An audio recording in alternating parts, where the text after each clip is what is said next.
In a sweeping move that signals a major transformation in global economic power dynamics, the use of the US dollar is now being prohibited in certain nations. Within these countries, the dollar is no longer accepted as legal tender. It is effectively rendered as useless as play money. The rationale behind this dramatic shift is clear. These countries are seeking to detach from dollar dependency and elevate the value of their own national currencies. Tanzania is at the forefront of this revolution. President Samia Suluhu Hassan has made a landmark decision to outlaw the use of US dollars and other foreign currencies in domestic transactions starting July 1, 2024. This measure places her alongside other assertive African leaders such as Burkina Faso's Captain Ibrahim Traore and Namibia's President Netumbo Nandi-Ndaitwah, figures who are increasingly defining a new era of African leadership centered on sovereignty, economic independence, and resistance to external dominance. Their collective actions are rewriting Africa's economic narrative. Through decisive and coordinated policies, these leaders are challenging the structures of neo-colonial control and reasserting the right of African countries to chart their own developmental paths. In Tanzania, President Samia's mandate that all local transactions be conducted in the Tanzanian shilling, TZS, is being framed as a bold reclaiming of economic control. Her administration argues that reliance on the dollar has long weakened Tanzania's financial autonomy, fueled inflation, and tied the country's fate to the policies of distant powers. By enforcing de-dollarization, Tanzania aims to reinvigorate its internal markets, foster confidence in the national currency, and ensure that economic activity benefits its own citizens. This policy is seen not only as a challenge to the United States' financial grip on the global South, but also as a larger assertion of Africa's right to economic self-determination. President Samia's resolve appears to have been strengthened during a significant diplomatic event, the March 21, 2025 inauguration of Namibia's President Netumbo Nandi-Ndaitwah in Windhoek. The ceremony, which coincided with Namibia's 35th Independence Day, brought together prominent African heads of state. According to sources close to the Tanzanian presidency, a private meeting took place between Samia and Nandi-Ndaitwah where the two discussed the pressing need for Africa to assert its independence from foreign political and financial influence. Inspired by her Namibian counterpart's unapologetic stance, Samia returned home determined to put her bold economic agenda into action. President Nandi-Ndaitwah herself has wasted no time in implementing significant reforms. Nicknamed the Lioness of the Kalahari, she has brought Namibia's vital oil and gas sector under direct presidential control. This restructuring, triggered by the growing international interest in Namibia's offshore oil reserves following discoveries by TotalEnergies and Shell, aims to streamline operations and ensure that Namibia's natural resources are used to benefit its own people rather than foreign investors. Although not all the recent discoveries have yielded commercially viable results, the potential remains transformative for a small country of just 3 million. By centralizing control of the energy sector, Nandi-Ndaitwah is following a path similar to Traore in Burkina Faso, who has asserted domestic control over his country's gold resources. Namibia's leader has made it clear: the era of Western companies exploiting African wealth is over. Revenue from oil, under her stewardship, will fuel national development, infrastructure, and social programs. Her ambitions go beyond economics. Nandi-Ndaitwah has also addressed historical injustices by demanding formal apologies and reparations from Germany for the genocide committed against the Herero and Nama peoples during the colonial period between 1904 and 1908. Her call for justice has resonated widely across the continent, serving not just as a moral stance but as a strategic move to affirm African dignity and demand global accountability. In a similarly assertive move, she has introduced visa requirements for American visitors, a symbolic reversal of the travel restrictions often imposed on Africans traveling to the West. Meanwhile, she is championing a visa-free policy for African citizens, a powerful gesture toward Pan-African unity. This dual policy underscores her vision of Africa as a continent of equals, no longer willing to accept second-class treatment on the world stage. Meanwhile, in Burkina Faso, Captain Ibrahim Traore has emerged as a fierce critic of Western neo-colonialism and a champion of African self-reliance. Since coming to power through a coup in 2022, the 37-year-old military leader has introduced sweeping changes designed to place control of the country's natural wealth into domestic hands. One of his most significant initiatives was the establishment of Burkina Faso's first gold refinery, approved in late 2023. This refinery is intended to ensure that the country's gold wealth directly supports its people, rather than being siphoned off by foreign companies.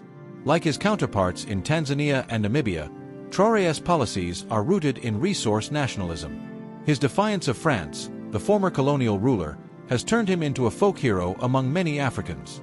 He has expelled French troops, ended military cooperation with Paris, and helped launch the Alliance of Sahel States, a coalition of nations committed to resisting external interference. His forthright criticisms of Western double standards in security and trade have struck a chord across Africa. Traoré's appeal lies in his authenticity.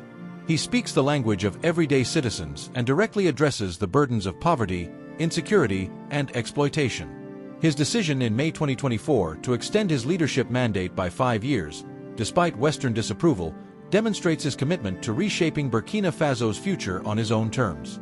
Together, these three leaders, Samia, Nandine Daitwa, and Traoré, represent a powerful shift in African politics. Their efforts to reclaim control over currency, natural resources, and historical memory are forming the backbone of a new movement. In Tanzania, the prioritization of the shilling aims to reduce inflation and reinvigorate the national economy. Namibia's overhaul of its oil sector holds the promise of long-term prosperity. Burkina Faso's investment in gold refining could reduce illegal trade and create thousands of local jobs. What links these initiatives is their shared defiance of the existing global financial order, which they see as skewed to benefit the West at Africa's expense. President Samia's policy to eliminate the US dollar in domestic trade is particularly timely given the resurgence of Donald Trump and the reintroduction of his administration's protectionist trade measures, which include increased tariffs on African exports and threats to dismantle trade frameworks like AGOA, African Growth and Opportunity Act. Her dollar ban is a bold rejection of such pressure, a blow to the illusion of American financial invincibility. The vision these leaders embody draws clear inspiration from past Pan-African heroes such as Kwame Nkrumah, Julius Nyerere, and Thomas Sankara. Their calls for economic self-determination, resource control, and political unity are a continuation of dreams long deferred. But now, the possibility of those dreams becoming reality is stronger than ever. Perhaps the most ambitious element of this new era is the call for a single African currency, a revolutionary concept that could recalibrate the continent's position in the global economic hierarchy. If Africa's 54 nations come together to launch a unified currency backed by real resources such as gold, oil, and rare minerals, it could rival or even surpass the US dollar and the euro in strength and reliability. Such a currency would not be propped up by speculation or military power, but by Africa's enormous untapped wealth. With control over 30% of the world's mineral resources and a population of 1.4 billion, a unified African economy could become one of the most formidable forces in the world. A common currency would eliminate inefficiencies caused by dozens of volatile national currencies and drastically improve intra-African trade, which currently represents only a small fraction of the continent's overall commerce. The establishment of an African central bank, accountable to the continent's people rather than to foreign shareholders, would enable countries to fund infrastructure, education, and development projects without turning to Western lenders. High-speed trains connecting major cities, solar energy grids lighting up rural communities, and African-funded universities. All of these could become reality under this new financial system. Moreover, such a transformation would end the humiliating dependence on foreign aid and loans. Instead of exchanging valuable minerals for printed paper, African nations could demand fair compensation in their own currency, reinvesting profits into their people's well-being. This would fundamentally alter power dynamics in international trade and politics. An Africa-backed currency, tied to its tangible resources, would dramatically shift the current trade paradigm. No longer would cobalt from the Democratic Republic of Congo, lithium from Zimbabwe, or oil from Angola be sold at discounted rates to Western corporations. Instead, these resources could be priced in Africa's own currency, controlled and valued by African nations themselves. This revaluation would ensure that the profits from Africa's immense natural wealth are directed into domestic priorities like healthcare, education, industrial development, and infrastructure. Such a currency would also free African economies from the volatility and external influence associated with holding foreign reserves in dollars or euros. At present, decisions made by the US Federal Reserve or the European Central Bank can ripple through African economies, raising interest rates or triggering inflation without those nations having any say in the matter. A strong, resource-backed African currency would give the continent autonomy over its own monetary policy, setting its own inflation targets, interest rates, and investment priorities based on regional needs, not external agendas. On the global stage, this shift would force a re-evaluation of relationships between Africa and the West. Countries used to dominating trade through mechanisms like sanctions or tariffs would now have to contend with a united African front that could retaliate economically. If the US were to impose trade restrictions on African goods, for example, Africa could demand payment for its strategic minerals in its own currency, placing Western companies in a difficult position: comply or lose access to indispensable resources like coltan, vital for electronics manufacturing. But this transformation would go beyond economics. It would have deep cultural and psychological significance as well. Trading, saving, and investing in a uniquely African currency would reinforce a collective sense of identity and pride. No longer would African value be expressed in foreign terms. From Lagos to Addis Ababa, young people would grow up seeing their own currency as a symbol of strength and unity, a sign that Africa stands on equal footing with the rest of the world. Captain Ibrahim Traore has been one of the most vocal proponents of this vision. His calls for African solidarity are rooted not only in ideology but in pragmatism. He understands that unity is not a dream, it's a necessity. The West has long benefited from a fragmented Africa, exploiting divisions along linguistic, regional, and political lines to assert control. Whether it's Anglophone versus Francophone countries, or North versus South, these divisions have hindered collective progress. A united Africa, bonded by a common currency and shared economic strategy, would neutralize this historical vulnerability. It would become far harder for foreign powers to manipulate individual states or dictate unfair terms. Traoré's strategy of expelling foreign military forces and channeling Burkina Faso's gold wealth into local development offers a glimpse of what a broader continental effort might achieve. Yet Burkina Faso alone cannot transform the system. Its limited resources and internal security issues constrain how far his policies can go. Now, imagine what could happen if Traoré's strategy were replicated across 54 countries. Pooling their resources, populations, and political willpower, African nations could establish financial institutions that rival those of Europe or North America. They could fund their own military defenses, technological innovations, and industrial revolutions, free from the strings attached to Western aid. This sense of urgency is amplified by shifting global dynamics. The emergence of BRICS, Brazil, Russia, India, China, South Africa, has already begun to challenge the Western-centric financial order. As BRICS nations develop alternative trade and financial frameworks, Africa finds itself at a critical juncture: remain tied to outdated Western systems or align with new global power centers. However, even these new partnerships must be approached wisely. Without unity, Africa risks merely replacing one form of exploitation with another. A strong, sovereign Africa, with its own financial system and shared currency, would be able to engage with BRICS, China, or any other bloc from a position of equality. It could negotiate terms that prioritize African labor, industries, and infrastructure, rather than trading away strategic assets for short-term gains. The creation of a unified African currency, then, is not merely an economic adjustment, it's a profound act of liberation. It is a rejection of the colonial frameworks that have kept African nations trapped in cycles of poverty and dependence. It is a defiant stand against centuries of economic and political subjugation. And most importantly, it is a strategic blueprint for a continent ready to lead on its own terms. This vision of a single African currency is not just a symbolic gesture, it represents a structural shift in the balance of global economic power. For generations, Africa has been relegated to the margins of the international financial system, forced to rely on currencies and institutions designed to serve the interests of others. African governments have accumulated debt in dollars and euros, subjecting their populations to austerity and economic instability based on the fiscal policies of foreign powers. Under a unified currency backed by the continent's vast reserves, gold, oil, diamonds, cobalt, lithium, and fertile land, Africa could take control of its monetary destiny. Such a system would be resilient, immune to the speculative volatility that often undermines weaker African currencies. More importantly, it would prevent the continent from trading real, finite resources in exchange for devaluing foreign currencies that are printed at will. The impact of this shift would be far-reaching. First, it would unlock the potential of intra-African trade.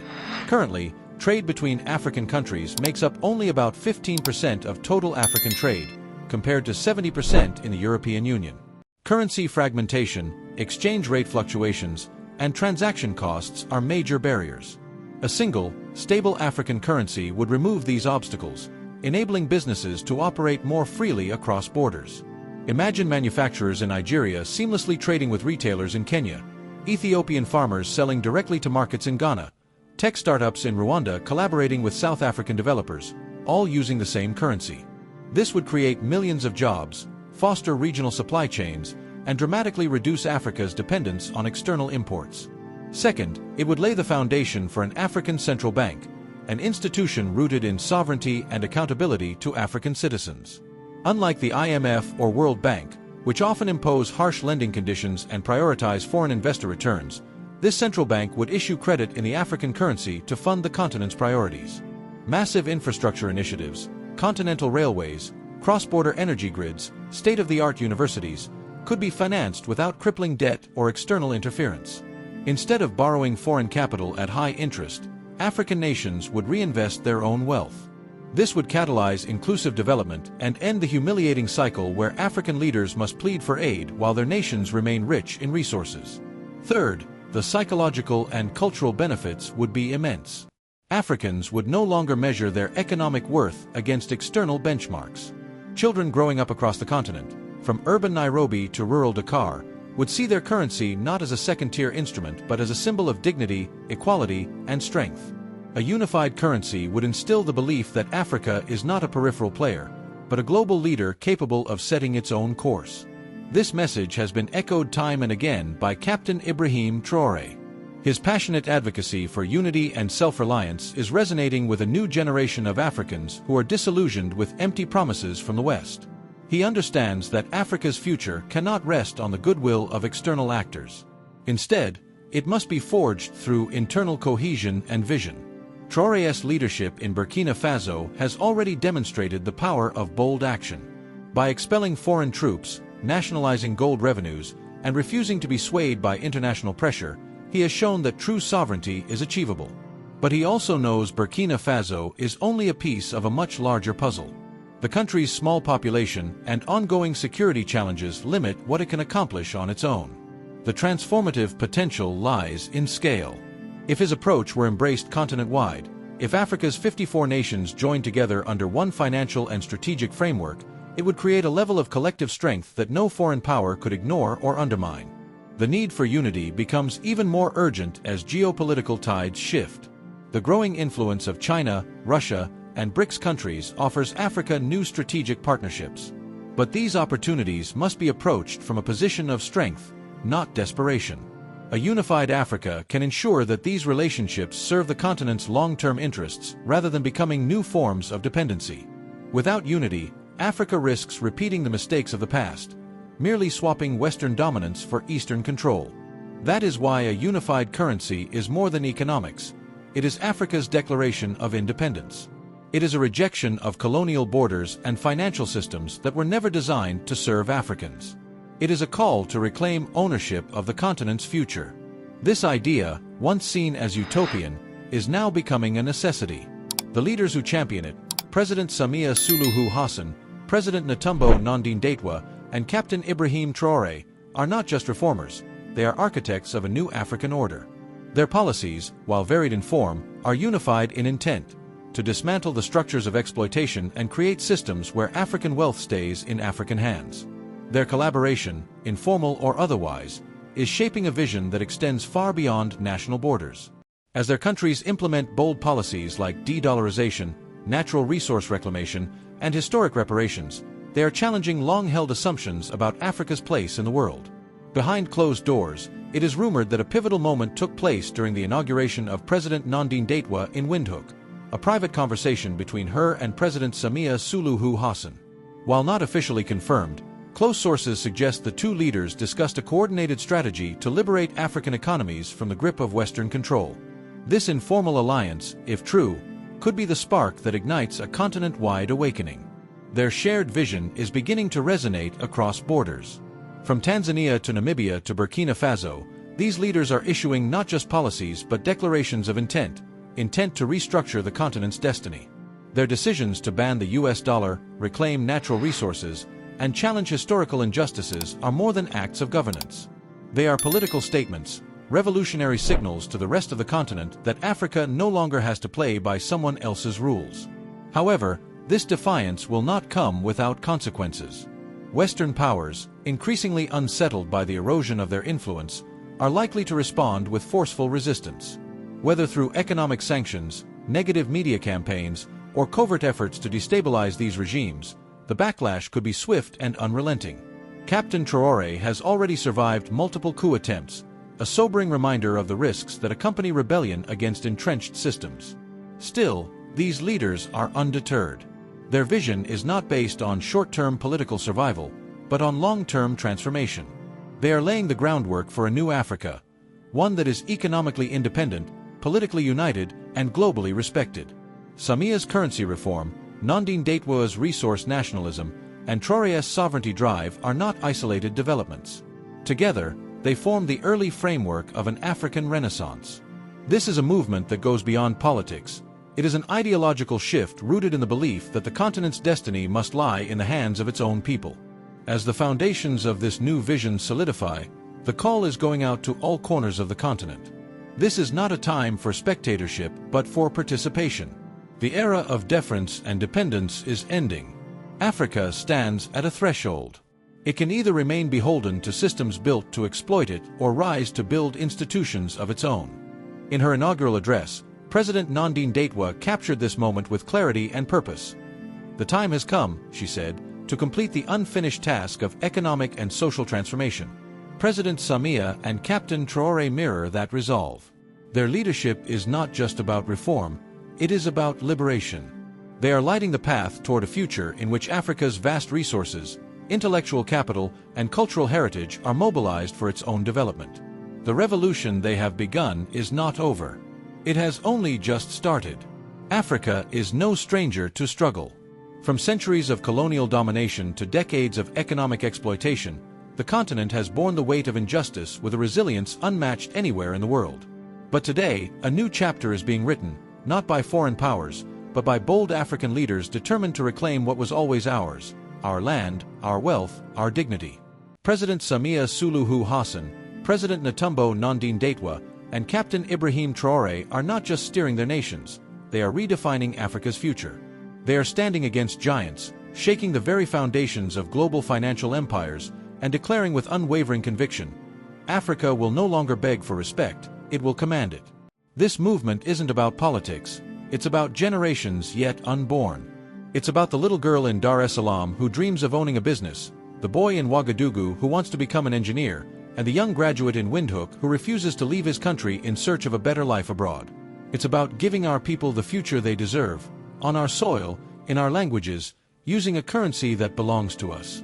If your heart beats for Africa, if you believe our children deserve better than poverty in the land of diamonds and gold, if you feel, deep in your soul, that we are more than what the world has told us, then now is the time to stand.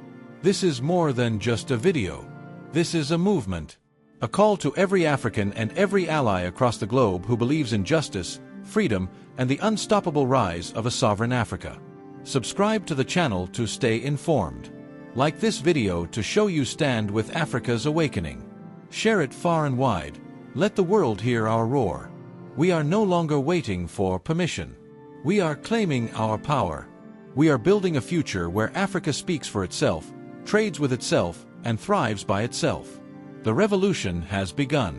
Be part of history. Be part of the movement. Africa is rising, and this time, we rise together.